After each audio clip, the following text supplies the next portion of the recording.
Mais ici, Dieu va de nouveau représenter ce sacrifice à travers l'agneau au 10e fléau qu'on a vu tout à l'heure. Donc, 10 fléaux seront jetés sur la terre de l'Égypte. Le 10e, c'est la mort des premiers-nés. Et c'est le moment crucial parce que c'est le moment de la sortie. C'est pour ça qu'elle est connue comme la Pâque. Le mot Pâque en hébreu vient du terme Pessa, qui signifie un passage, la sortie du peuple d'Israël vers la liberté, vers la terre promise. Mais pour que ce passage puisse avoir lieu, il a fallu un sacrifice. Il a fallu que le prix soit payé. Donc on va lire en Exode 12. Ce texte il est très important parce qu'il a beaucoup de symboles directement liés à l'évangile de Jésus-Christ. Exode 12 à partir du verset 3. J'ai affiché le texte ici. Donc c'est écrit: parlez à toute l'assemblée d'Israël et dites. Donc Dieu va donner ordre à Moïse. Le 10e jour de ce mois, on prendra un agneau pour chaque famille, un agneau pour chaque maison.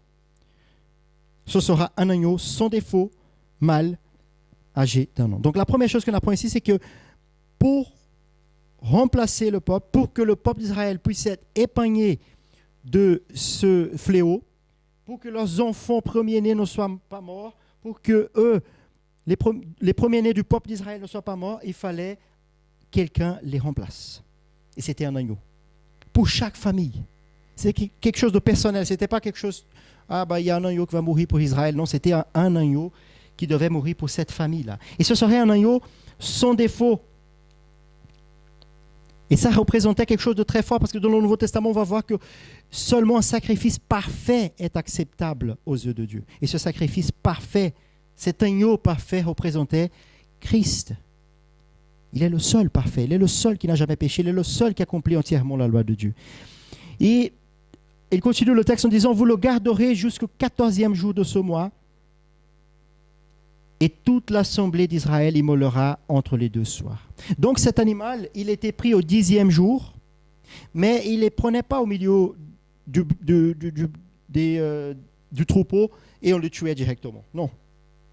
On le prenait et il restait avec la famille pendant 4 jours. C'était qu'au 14e jour qu'il allait être immolé. Pourquoi ça? Parce que cet animal, il était maintenant apprivoisé. Il était au milieu de la famille, certainement, il était dans la maison et les animaux jouaient avec lui. Il était là, il n'était plus un animal quelconque au milieu du troupeau. Il était cet animal-là qu'on a appris à connaître pendant 4 jours. Il restait avec la famille pendant 4 jours. Il restait. Et donc, ils avaient une proximité. Certainement, les enfants s'attachaient à eux, lui donnaient peut-être un nom. Et maintenant, ce n'était plus un animal au milieu du troupeau. C'était l'agneau qu'il connaissait. Et cet agneau-là, il le prenait devant toute l'assemblée d'Israël et il l'immolait. Il était tué. Son sang était versé. OK? Donc c'est un symbole qui est important. Ce n'était pas n'importe quel agneau, c'était un agneau sans défaut et un agneau qui maintenant était connu de cette famille, qui allait mourir pour cette famille. On prendra de son sang et on en mettra sur les 2 poteaux et sur le linteau de la porte des maisons où on les mangera. On a vu tout à l'heure, quand il passait dans les linteaux de la porte. Cette même nuit, on en mangera la chair rôtie au feu. On la mangera avec des pains sans levain et des herbes amères. Donc, il devait manger cet animal. Ce n'était pas seulement le sang de cet animal qui servait, mais cet animal était lui-même aliment pour ce peuple. OK? Et donc, il devait le manger avec des pains sans levain. Parce que le levain, pour les peuples d'Israël, représentait le péché. Donc, ça représentait déjà le péché qui était enlevé. Et des herbes amères. Parce que ça démontrait la souffrance que cet animal allait avoir pour mourir à cause de leur faute. Et il était rôti au feu. Tout cela, c'était un symbole de la colère de Dieu qu'elle allait déverser sur Christ à cause de nos péchés qui étaient sur lui. Et donc, vous ne le mangerez point demi-cuit, bouilli dans l'eau, mais il sera rôti au feu avec la tête, les jambes et l'intérieur. Christ, quand il était sur la croix, il a eu soif, mais il n'a pas reçu d'eau.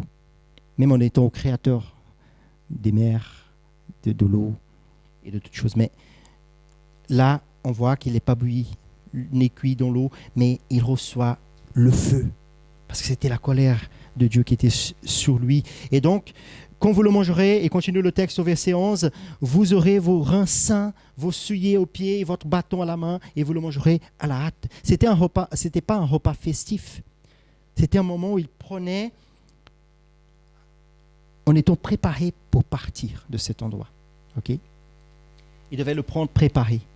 Et ça, c'est vraiment très important de comprendre. Pourquoi ? Parce que Jésus va célébrer la dernière Pâque avant sa mort.